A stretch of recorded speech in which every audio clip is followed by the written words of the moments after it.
कहने को तो 24 नवंबर को धर्मेंद्र इस दुनिया को अलविदा कह गए, लेकिन उनकी यादें सितारों के दिल में हैं। बॉलीवुड की एक एक पर्सनालिटी धर्मेंद्र को याद रखती है, उनके बड़े दिल के चलते, उनके नाजुक स्वभाव, उनकी मासूम मुस्कान के चलते। धर्मेंद्र जिससे मिलते थे उसको अपना दिल देते थे, उससे उसकी मुस्कान जीत लेते थे। धर्मेंद्र अपने आखिरी वक्त में स्ट्रगल कर रहे थे, आईसीयू में थे, फिर भी उस वक्त दूसरों का ख्याल रखने में वो पीछे नहीं थे। पंकज धीर जिनकी हाल ही में मौत हुई है, उनके बेटे निकेतन धीर की यादों में धर्मेंद्र बहुत बड़े दिल के लगते हैं। निकेतन धीर अपने पिता की मौत से जूझ रहे थे, अस्पताल में थे, तभी उनको फोन आया धर्मेंद्र का। धर्मेंद्र जबकि खुद अस्पताल में थे, फिर भी धर्मेंद्र ने आईसीयू से फोन कराया और निकेतन धीर की मां यानी पंकज धीर की पत्नी को बात की। उनसे कहा कि आप घबराइए मत, इस बुरे वक्त में आपके साथ हूँ। आपके पति बहुत अच्छे इंसान थे, मुझे हमेशा प्यार से बात करते थे और मैं बहुत जल्दी ठीक होकर आपसे मिलूंगा। निकेतन धीर के लिए कॉल बहुत बड़ी संजीवनी की तरह था, बिकॉज वो अपने पिता के जाने के बाद बुरी तरह टूट चुके थे। ऐसे में धर्मेंद्र का फोन उनके लिए न सिर्फ उनका आखिरी कॉल था, बल्कि पिता समान था। धर्मेंद्र ने आखिरी दिनों में बहुत कम लोगों से बात की, लेकिन निकेतन धीर की मां को ये कॉल उनका आखिरी कॉल कहा जाता है, बिकॉज उसके बाद उनकी हालत बहुत खराब हो गई थी।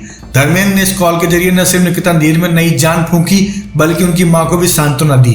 एक तरह से बताया कि वो अपने बेड रेस्ट पर भी, अपने आखिरी दिनों में भी दूसरों के बारे में सोचते थे। निकेतन धीर कहते हैं कि वो धर्मेंद्र की गोद में पले बड़े हैं, धर्मेंद्र ने हमेशा उनको आशीर्वाद दिया है। यहाँ तक कि उनके पिता पंकज धीर भी बिना पलक झपकाए बोलते थे, इस इंडस्ट्री में सबसे बड़ा कोई हीरो है, सबसे बड़ा किसी का दिल है तो धर्मेंद्र का है। सोने जैसा दिल है, गोल्डन हार्ट है और सबके दिलों पर राज करते हैं। बहुत कम ऐसे लोग होते हैं जो मरते वक्त दूसरों के बारे में सोचते हैं, हमेशा अपने परिवार से घिरे रहते हैं, लेकिन धर्मेंद्र दूसरों के बारे में सोचते थे।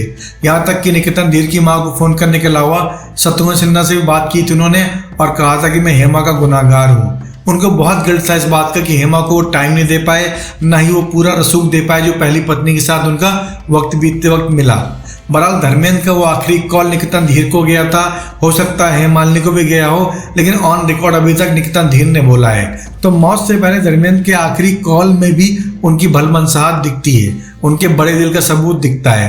वो अस्पताल में थे, फिर भी दूसरों की परवाह करते थे। और पंकज धीर जो कि बहुत कामयाब नहीं थे एज कम्पेयर टू धर्मेंद्र, फिर भी उनके घर में फोन करना उनके डाउन टू अर्थ स्वभाव को दिखाता है। यही वजह है कि सबके दिल अजीज थे, हर कोई उनको चाहता था। सलमान खान से लेकर शाहरुख खान तक, अक्षय से लेकर अजय देवगन तक, हर कोई धर्मेंद्र की मुस्कान, उनके बड़े दिल, उनकी मर्दानगी, उनकी मैचो इमेज का फैन था।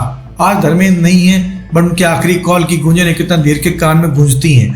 आज भी धर्मेंद्र का आखिरी कॉल उनको नई जान देता है, उनको अपने पिता के गम में थोड़ी बहुत राहत देता है। हालांकि निकेतन धीर कहते हैं कि उनको लगता है उन्होंने अपने 2 बार पिता को खोया, पहले पंकज धीर को और अब धर्मेंद्र को। तो दोस्तों, उम्मीद है आपको हमारा प्रोग्राम अच्छा लगा होगा। अगर हमारे चैनल में पहली बार आए हैं तो प्लीज चैनल को सब्सक्राइब कर दीजिए, बेल आइकन जरूर दबा दीजिएगा। साथ ही वीडियो को लाइक करना, शेयर करना, कमेंट करना बिल्कुल मत भूलिएगा।